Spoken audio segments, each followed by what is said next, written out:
नमस्कार मित्रों।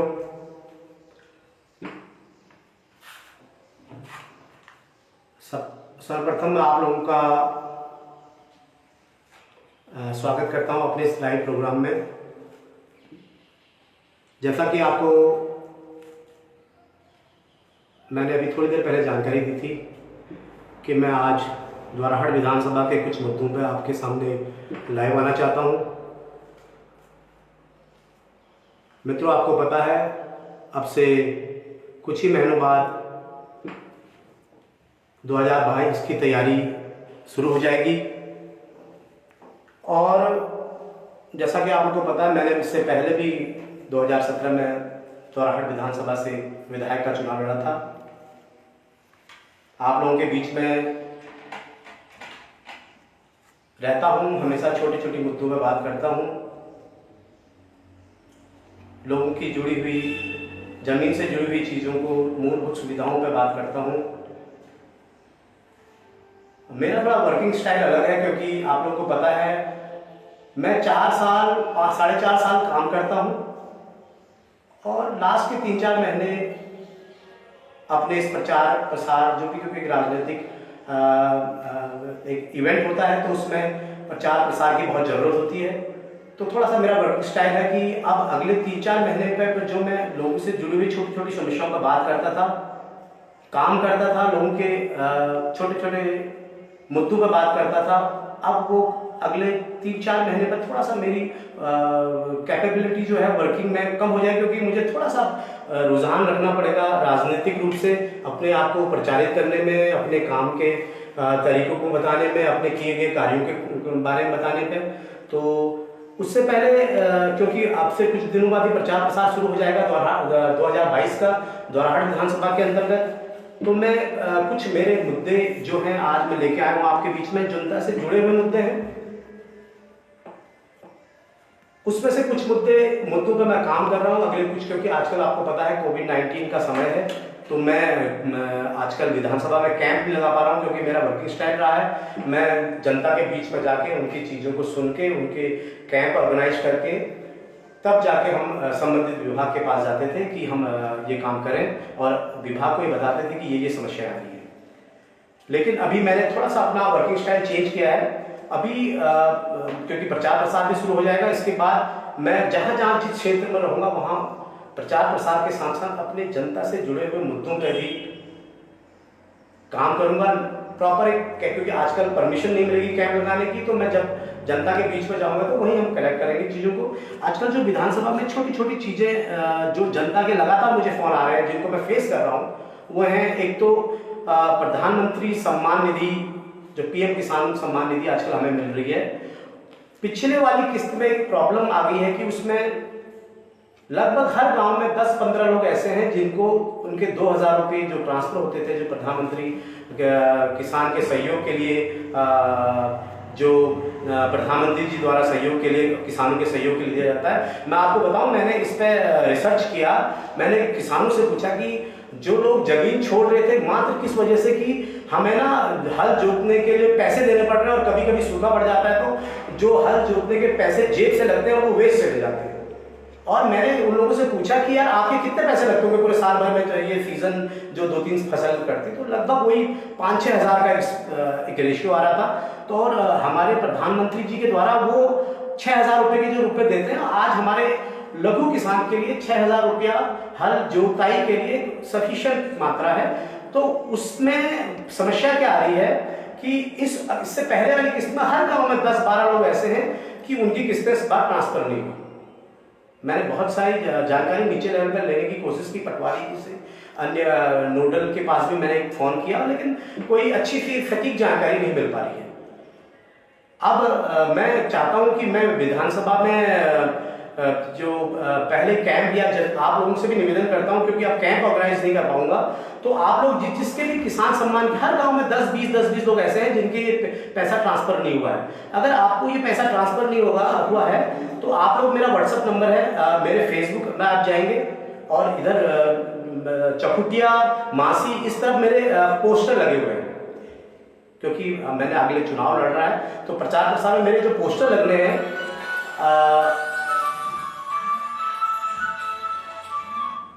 मेरे पोस्टर लगे हैं, तो उस पर मेरा फ़ोन नंबर जरूर मिल जाएगा। और आप लोग मुझे खाली अपना डिटेल व्हाट्सअप कर दें, ताकि मेरे पास रिकॉर्ड रह जाए। मैं एसडीएम साहब से मिलने जाऊं या मैं संबंधित नोडल के पास जाऊं, तो किस प्रकार से आप लोगों को लाभ मिल पाए, क्या कमी है। क्योंकि जो जिनकी किस्तें रुकी है, ऐसा नहीं है कि उनका कोई टेक्निकल प्रॉब्लम है, वो प्रॉपर किसान है, घर में रहते हैं, खेती करते हैं और उनको इसका लाभ नहीं मिला है। तो मैं इस कुछ नेटवर्क की प्रॉब्लम आ गई थी, तो मैं आप लोग से बात करना चाह रहा था कि अभी आप लोग जिसके भी ये पीएम किसान के पैसे नहीं आए, कृपया मेरे फोन नंबर पे, मेरे फेसबुक पे ही मिल जाएगा। वैसे आप लिखना चाहें या मेरे इस वीडियो में भी देखना चाहेंगे तो 7351481575 मेरा नंबर है। आप लोग मुझे व्हाट्सअप करें, मैं कोशिश करूंगा कि इनको एसडीएम साहब के पास ले जाके इस मैटर को हम रेज करें। और मैं अपने अन्य नेताओं से भी जो कि विधानसभा के अंदर है, उनसे भी निवेदन करूंगा कि आप लोग इस मैटर को थोड़ा सा अपने उच्च अधिकारियों पर ले जाएंगे, तो ये आम लोगों की हेल्प भी हो जाएगी और लोगों को इसका लाभ मिल पाएगा। दूसरा जो इशू था वो था आयुष्मान कार्ड। प्रॉब्लम क्या हो रही है आयुष्मान कार्ड में, जो प्रधानमंत्री स्वास्थ्य के कार्ड बने हैं, जो प्रधानमंत्री के द्वारा 5 लाख तक का इलाज फ्री होता है आप लोगों का हॉस्पिटल में, उसमें प्रॉब्लम क्या हो रही है, जो उन्हीं लोगों का डेटा इस आयुष्मान के पास है जिन लोगों के राशन कार्ड आज से लगभग 10 साल पहले बने थे, जो रिन्यू हुए हैं, और उन लोगों के जिनके पास मुख्यमंत्री स्वास्थ्य कार्ड, जब हरीश राव जी की सरकार थी उसमें मुख्यमंत्री स्वास्थ्य कार्ड बने थे, उन्हीं लोगों को डेटा को ये इंपोर्ट कर रहा है। मैं बहुत से सीएससी सेंटर पर मैंने इस पर काम कर दिया है, लेकिन ये जो करंट में नए राशन कार्ड बने हैं और अन्य जिनका राशन कार्ड में किन्हीं कारणों से नाम नहीं है, उन लोगों को उनका यह स्वास्थ्य कार्ड जो 5 लाख रुपए का ये नहीं बन पा रहा है। मेरे साथ बहुत मैं डेली लगभग 2-4 केसेस ऐसे आते हैं मेरे पास। मेरे हमारे युवा साथी हैं किशन कैडा जी, जो सोशल मीडिया पे बहुत एक्टिव रहते हैं, उनके फादर का बनना था, तो उन्होंने कितनी मेहनत कर दी, सीएससी सेंटर के पास हम चले गए। लास्ट में हमें एक ऐसा हल चाहिए कि देखो आधार कार्ड के बेस पे ही वो आयुष्मान कार्ड बन जाए।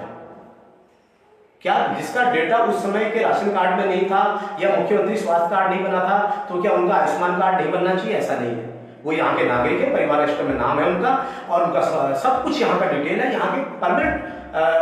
यहाँ के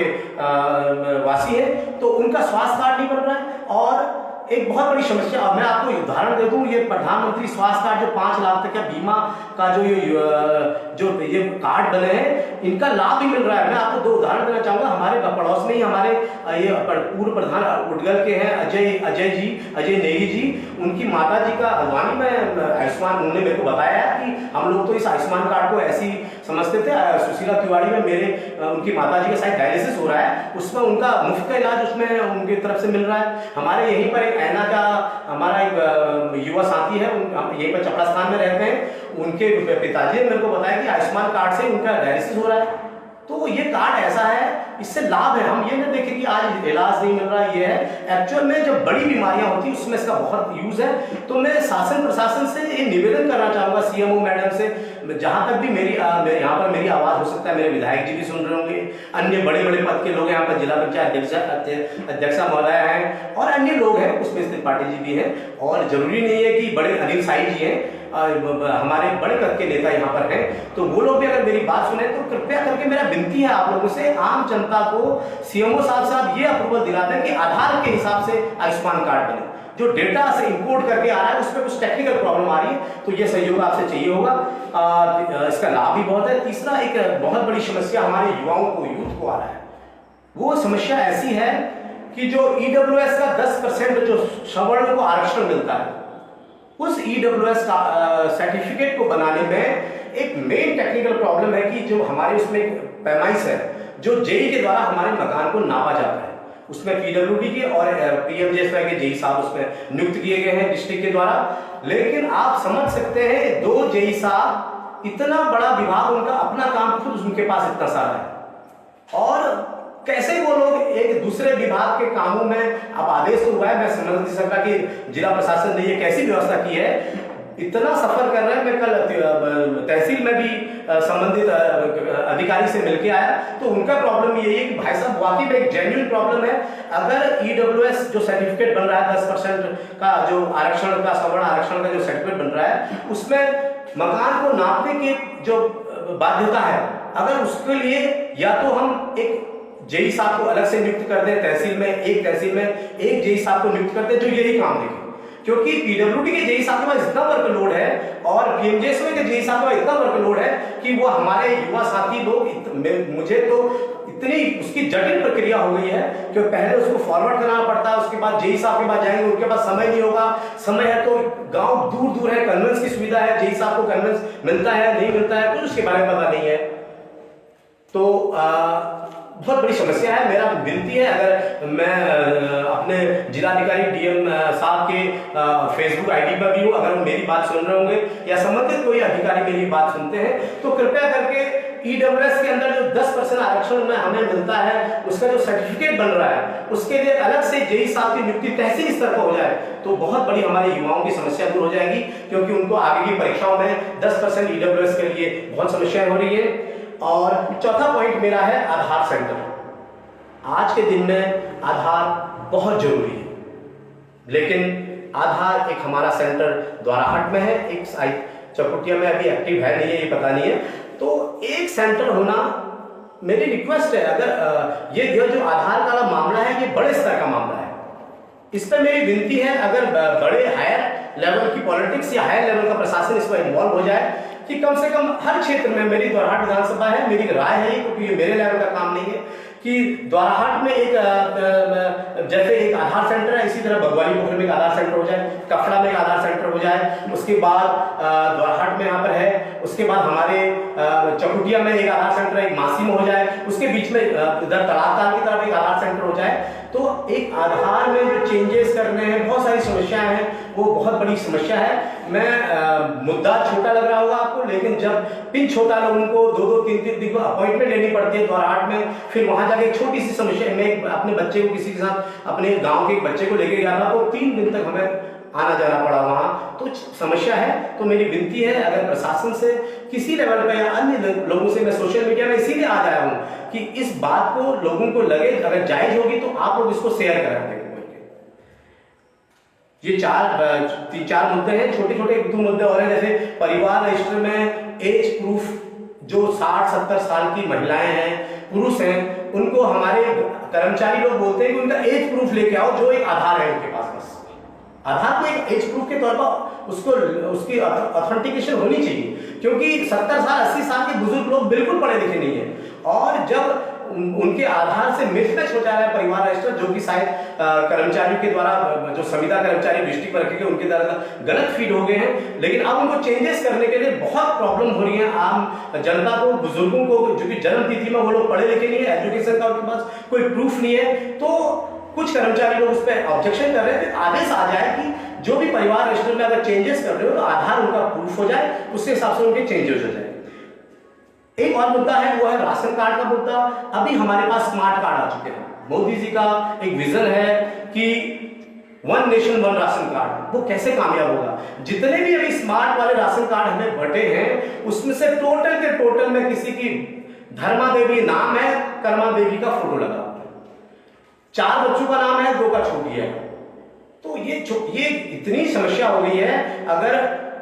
खाद्य विभाग इस पर काम करे, और हम अगर चाहते हैं किसी बात बोल रहे हैं, हमें भी तो अभी कोई आदेश ही नहीं हुआ है जो जैसे केवल राशन मिल जाएगा, इसमें करेक्शन नहीं होगा। ऐसा नहीं है कि राशन कार्ड को केवल राशन के लिए यूज हो रहा है। आप आय प्रमाण पत्र बनिए, उसमें राशन कार्ड अनिवार्यता है, राशन कार्ड की अन्य डॉक्यूमेंट आप बनाएंगे उसमें राशन कार्ड की अनिवार्यता है। तो राशन कार्ड का ये मुद्दा है, इस पर भी काम करने की जरूरत है। दूसरा, एक योजना आई है अभी, जैसे आपको पता है उज्ज्वला योजना, हमारी गैस की योजना है, जो गरीब लोगों को जिनके घर पर गैस नहीं है उनके लिए योजना लॉन्च हुई थी बीच में। अभी फिलहाल वो पिछले 1 साल से बंद पड़ी हुई है। तो अभी मेरे को लगभग आज से 10-15 दिन पहले तिवारी जी इंडियन गैस का फोन आया था कि ये योजना दोबारा खुल गई है। तो एक सूचना मात्र के लिए मैं आपको बता दूं कि आप लोग जिनके घर में गैस सिलेंडर नहीं है और वो गैस लेना चाहते हैं और बीपीएल परिवार से, और बीपीएल परिवार से नहीं भी है, तो कम से कम 2.5 लाख तक की अगर उनकी आय है, तो इस जो केंद्र सरकार के द्वारा ये योजना दी जा रही है, उज्ज्वला योजना के अंदर फ्री के गैस कनेक्शन जो मिल रहे हैं, जो भी उसका अमाउंट होता है, उसमें अगर आप उसका लाभ लेना चाहें तो ले सकते हैं। यही 5-7 समस्याएं थी, क्योंकि इसके बाद 1-2 महीने बाद मैं बिजी हो जाऊंगा अपने चुनाव प्रचार में, तो उसके बाद ये काम हम बहुत, क्योंकि 3-4 महीना तो चाहिए ही, क्योंकि जो आपने 4-5 साल तक किया है उनको जनता के बीच में जाने के लिए तो मुझे समय नहीं मिलेगा। इस पर मैं अभी काम करने की कोशिश कर रहा हूँ। अब से कुछ अगले हफ्ते हम लोग अपने प्रचार प्रसार में शायद कुछ पोस्टर, ये कोविड के चक्कर में थोड़ा रुका हुआ हूँ, पोस्टर चिपकाने हैं द्वाराहाट में, चकुटिया में तो हमने ये कर चुके हैं, द्वाराहाट में, कपड़ा में। उस समय मैं उससे एक दिन पहले आके आप लोगों को बोलूंगा, अनाउंस करूंगा कि कल मैं आपके क्षेत्र में आ रहा हूँ। अगर आपके किसान सम्मान निधि, आयुष्मान कार्ड, इस संबंध में कोई भी आपको जानकारी देनी होगी या मुझे डॉक्यूमेंट देने होंगे तो आप दे सकते हैं। इन चीजों के लिए मैं आप लोगों के बीच में आज आया था। बहुत जल्दी में बातें हो रही, क्योंकि बहुत लंबा लाइव हो गया है, तो फिर मैं इस संबंध में आप लोगों से कमेंट्स में भी बात कर सकता हूँ जब आप लोग इससे बात करेंगे। दोस्तों, आप लोगों को लगता होगा कि भूपाल भंडारी ये विधायक के सपने देखता है और मुद्दे राशन कार्ड, किसान सम्मान निधि, आयुष्मान कार्ड, 10% आरक्षण, ऐसी छोटी छोटी बातें करता है। पता नहीं क्यों मेरा तो मानना है कि अगर छोटे स्तर पे आज इनकी छोटी छोटी समस्याओं को सुनूंगा और जब भविष्य में आप लोग आशीर्वाद देंगे और मुझे विधायक बनाएंगे तो मुझे सभी चीजों की जानकारी होंगी। मेरा तो विजन है कि मैं इन छोटी छोटी समस्याओं के लिए भविष्य में एक सिंगल विंडो का प्रोसीजर चलाऊं कि ये जितनी कुछ डिटेल देके एक सिंगल विंडो, आप एक कर्मचारी नियुक्त होगा, उसके अंदर यह सभी चीज विभाग के अलग अलग विभाग की चीजें एक ही डोर विंडो के अंदर सॉर्ट आउट होंगी। तो आशा करता हूं कि आप लोग भविष्य में, इस बार विधानसभा का 2022 का चुनाव लड़ रहा हूं आपके बीच में, और डगर कठिन है, मुश्किल भी है, क्योंकि वित्तीय स्थिति बहुत अच्छी नहीं है। बस अपने यूथ और अपने जनता के बीच में रहता हूं और इस बार कोशिश कर रहा हूं। सभी लोगों से निवेदन है मेरा कि आप लोग इस बार सहयोग करिएगा। कभी एक बार कोशिश तो करके देखिए कि बिना वित्तीय स्थिति अच्छी नहीं होना, और एक छोटा जिसका विजन है, कुछ करना चाहता है, अगर वो उसको आप लोग सहयोग कर देंगे तो बड़ी मेहरबानी होगी आप लोगों की। अभी मैं विशेषकर इस मुद्दों पर आया था, तो बहुत बहुत आप लोगों का धन्यवाद कि आप लोगों ने मेरी बातों को सुना होगा, और मैं आशा रखता हूं कि इस बार द्वाराहाट विधानसभा में आप लोगों के बीच में आऊंगा तो एक बार इसको भी मौका देके देखें कि धी के करूं, बहुत बोलता है तो धी के करूं वाला मैटर क्या करके दिखाता है। ऐसा अगर आपके दिल में आए तो हर घर से अगर थोड़ा थोड़ा सा मुझे आप लोगों का आशीर्वाद मिल जाएगा तो मेरा भी एक मकसद धीरे धीरे पूरा हो जाएगा। इन्हीं शब्दों के साथ मैं पुनः आप लोगों का बहुत बहुत धन्यवाद करता हूं, और आशा करता हूं कि जिन मुद्दों पर मैंने बात करी, अगर जो मेरे इस विधानसभा के बड़े नेता हैं, मैं बहुत बुरा भी लग रहा है, आज बड़ी पार्टियां ना ऐसे मुद्दों में फंस गई है द्वाराहाट विधानसभा में जिनको बहुत ज्यादा जरूरत नहीं है। मैं मानता हूं आज ये मुद्दा वो, मैं बहुत खुल के नहीं बात करना चाह रहा हूं उसके मैटर पे, लेकिन मुझे नहीं लगता यार, ठीक है किसी पर ब्लेम लगा है ब्लेम, तो उसको सिद्ध करना चाहिए, और वो हमारा अगुवा था और उसको वो उनको टाइम देना चाहिए। लेकिन दोनों पार्टियां बहुत बुरी तरह आपस में लड़ रही है, मुझे तो भाग नहीं रहा है। जो भी डिसीजन होगा देखा जाएगा, और अपने अपने कर्म है। तो इन मुद्दों को छोड़ के विधानसभा के अंदर एक पार्टी दूसरे पार्टी पे बॉल खेल रही है, वो बहुत अच्छा नहीं दे रहा। जनता से जुड़ी हुई मुद्दों पर बात करें। 2022 नजदीक आने वाला है। पुनः आप लोगों का एक बार बहुत बहुत धन्यवाद। Thank you sir.